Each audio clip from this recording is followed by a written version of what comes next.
Hello दोस्तों। दोस्तों, as promise let's start Eastern book Company versus DB Modak. तो इसमें हुआ ये था कि अपालेंट एक एससीसी एक लॉ जर्नल चलाते थे।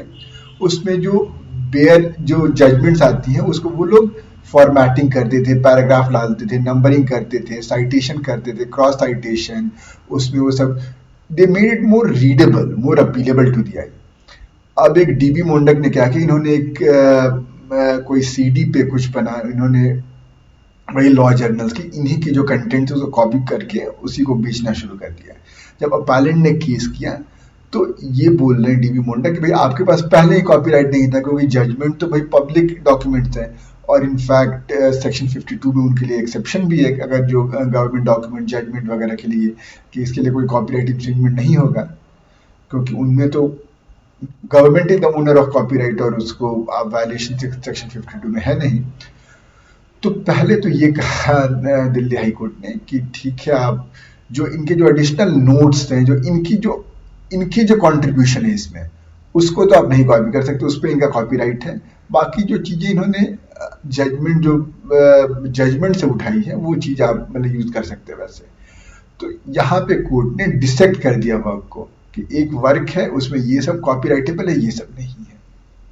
अपील में है सुप्रीम कोर्ट के पास, और सुप्रीम कोर्ट अब थोड़ा मतलब एनालाइज करता है कि कैसे कर रहा है, कैसे चीजें होंगी। तो उसने ये यूके में देखा। तो यूके में sweat of the brow doctrine follow होती है, जिसमें एक सबसे इम्पोर्टेंट आपका एक केस हो जाएगा कि वॉल्टर वर्सेस लीन। तो वॉल्टर वर्सेस लीन में हुआ ये था कि एक लॉर्ड रोजबेरी स्पीच देते थे अपना, मतलब बहुत ही मतलब एलोकेंट स्पीकर। और एक जो रिपोर्टर था वो वर्बैटिम लिख उसने उनकी स्पीच सुनी और नोट डाउन किया और उसी को उसने रिपोर्ट कर दिया। अब सवाल ये कि उसने अपना कुछ दिमाग तो लगाया नहीं, उसने तो बस अब लेकिन उसने अपना मेहनत, स्किल, लेबर लगाया था। तो कोर्ट ने कहा कि हर रिपोर्टर जो लिखता है, चाहे वो वर्बैटिम में क्यों ना लिखे, वो उसको उसमें कॉपीराइट है उस रिपोर्ट में। लेकिन अगर एक रिपोर्टर ने कुछ लिखा, दूसरे ने बस उसको कॉपी कर दिया, तो उसमें कोई कॉपीराइट नहीं है। तो ये वॉल्टर वर्सेस लेन था। इसमें कोई क्रिएटिविटी हो ना, उसको उसका कुछ मेहनत तो था नहीं, कुछ उसने अपने दिमाग का कुछ तो यूज किया नहीं था। लेकिन फिर भी कोर्ट ने बोला कि नहीं, कोई बात नहीं। उसी तरह हमारा दूसरा केस इसमें एक आता है, मैकमिलन वर्सेस, सॉरी वो तो इंडियन केस में हम देख लेंगे।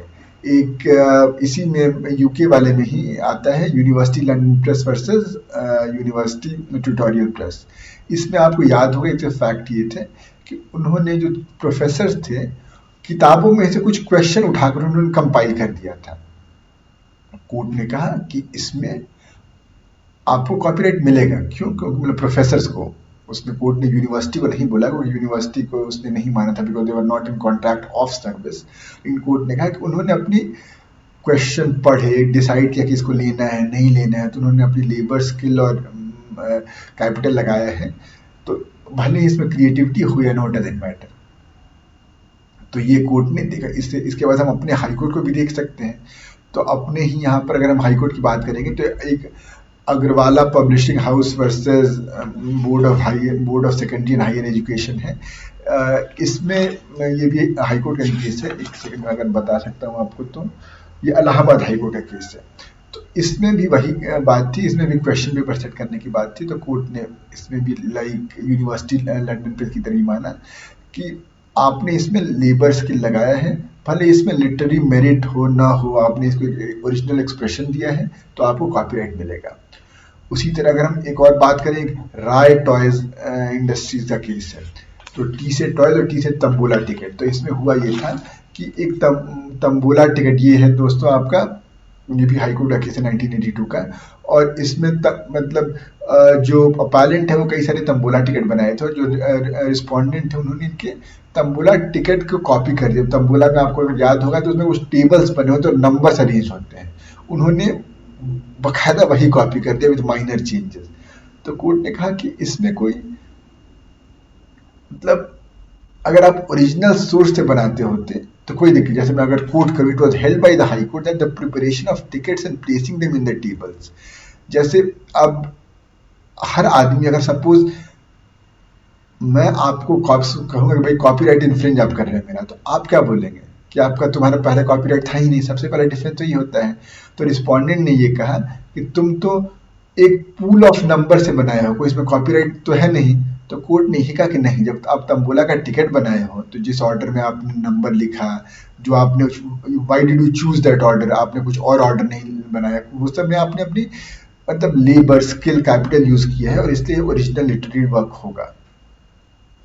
एक और अच्छा केस है कलकत्ता हाई कोर्ट का ही, Macmillan and another versus Suresh Chandra Dev. ये कहता है कि कोई भी कंपाइलेशन, चाहे वो डिक्शनरी हो, डायरेक्टरी हो, तो इसमें बहुत सारा क्रिएटिविटी का स्कोप ही नहीं रहता है, क्योंकि इसमें तो एक ही तरीके से आप डेटा अरेंज ही कर सकते हैं। तो इसमें अब इसको कैसे देखेंगे, हर आदमी के पास राइट है।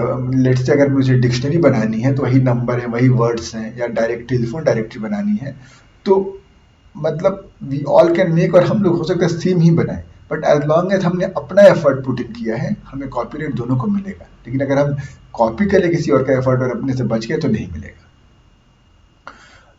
और इसमें कोई क्रिएटिविटी का स्कोप ही नहीं था। तो ये था हमारा मतलब स्वेट ऑफ द ब्राउ, जो कि यूके में भी फॉलो होता था, हमारे हाई कोर्ट ने भी बहुत फॉलो किया। On the other hand US में मॉडिकम ऑफ क्रिएटिविटी फॉलो करती है। What is that?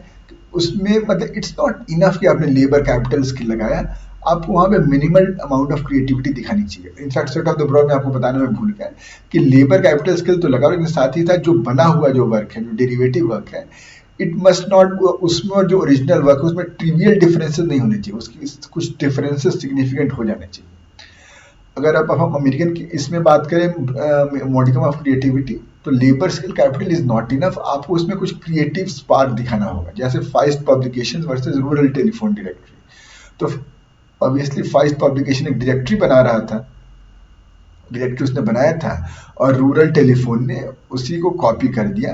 तो इनका केस था कि भाई ये तो आपने कॉपी किया मेरे से, तो ऑब्वियसली रूरल टेलीफोन कहेगा कि आपका पहले ही कोई कॉपी नहीं है, क्योंकि आपने जो किया है वो तो सब कुछ नाम है, आपने अरेंज कर दिया, इसमें आपने किया क्या। तो कोर्ट ने वही बोला था कि थोड़ा सा क्रिएटिव स्पार्क होना चाहिए, no matter how crude, humble और ऑब्वियस हो। एक तो कहना है कि नॉन ऑब्वियस वर्क हो, लेकिन मतलब ऑब्वियस वर्क ही उसमें क्रिएटिव स्पार्क होना चाहिए। और इन्होंने इसको इस केस में sweat of the brow doctrine को क्रिटिसाइज किया, बोला कि sweat of the brow doctrine तो होता ही है कि आप बेसिकली आप मेहनत करके आप एक पर्टिकुलर आइडिया को ही मोनोपोलाइज करने लगते हैं, ये कहना था। जैसे मैं जस्ट कोट करता हूँ, sweat of the brow quotes eschewed the most fundamental axiom of copyright law that no one may copyright facts or idea। तो यही कहना था कि स्वेट ऑफ द ब्राउ वाला डॉक्ट्रिन को यूज करके आप आइडिया को कॉपीराइट कर ले रहे हो, although you can choose not to agree, क्योंकि वो भी मतलब इट्स नॉट दैट जिस तरह कहा गया है। दूसरा केस इसमें इसी तरह आ जाता है, Macmillan and company versus K&J Cooper. इसमें अडेप्टेशन वाला था, जो हम एक इंडिपेंडेंट केस में भी डिस्कस किए हैं। तो इसमें भी कोर्ट ने ये कहा कि इसमें अपालेंट का एक वर्क था, रिस्पोंडेंट ने कुछ और उसी तरह का वर्क बना दिया। तो कोर्ट ने वही केस हुआ, तो रिस्पोंडेंट कहेगा आपका कॉपीराइट ही नहीं है। तो कोर्ट ने बोला कि आपने जो ट्रांसलेशन किया था इनिशियली, वो आपने कुछ ट्रांसलेशन नहीं किया, आपने तो बस उससे पैराग्राफ को एग्जैक्टली उठाकर कॉपी पेस्ट कर दिया रैंडम, मतलब कुछ पैराग्राफ को। इनफैक्ट बस उसमें बीच में कुछ गैप आपने डाल दिया या कुछ आपने सेंटेंस फिलर डाल दिया, लेकिन आपने बेसिकली उसके पैराग्राफ को कॉपी पेस्ट कर दिया है। तो इसलिए इसमें कोई कॉपीराइट आपके पास नहीं है। On the other hand court ने ये भी क्लैरिफाई किया कि ऐसा लेकिन हो सकता है कई जगहों पे मुझे पैराग्राफ ही कॉपी करना पड़े, बट स्टिल उसमें कॉपीराइट हो जाए, क्योंकि जैसे कोर्ट ने कहा कि किसी में वैसी जरूरत ही होती है और आपने लेबर स्किल कैपिटल और ये सब क्रिएटिविटी उसमें लग गई है। लेकिन वही इसमें कोर्ट ने फिर एक बात दोहराई कि आप जो कुछ भी कर रहे हैं, आपको ये उसमें आपके काम से दिख जाए कि आपके डेरिवेटिव वर्क का क्वालिटी या character is different from the raw material, चाहे कितना ही डिफरेंट, मतलब ज्यादा डिफरेंट भले ही ना हो। अब एक कैनेडियन केस डिस्कस करते हैं, CCH Canadian limited versus law society of upper Canada.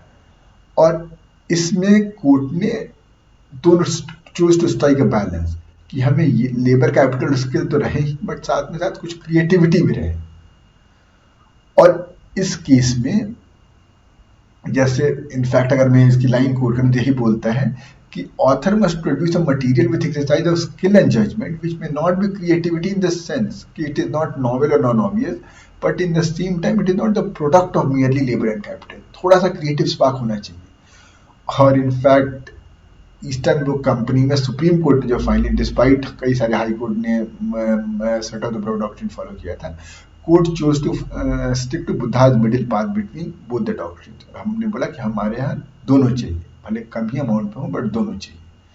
तो दोस्तों ये रहा हमारा केस। कोई दिक्कत कोई परेशानी कमेंट सेक्शन में बताइएगा। और अब हमारे 2 केस बच गए हैं, आरजी आनंद और उर्मी जुवेलकर, तो वो करते हैं कल। Good night.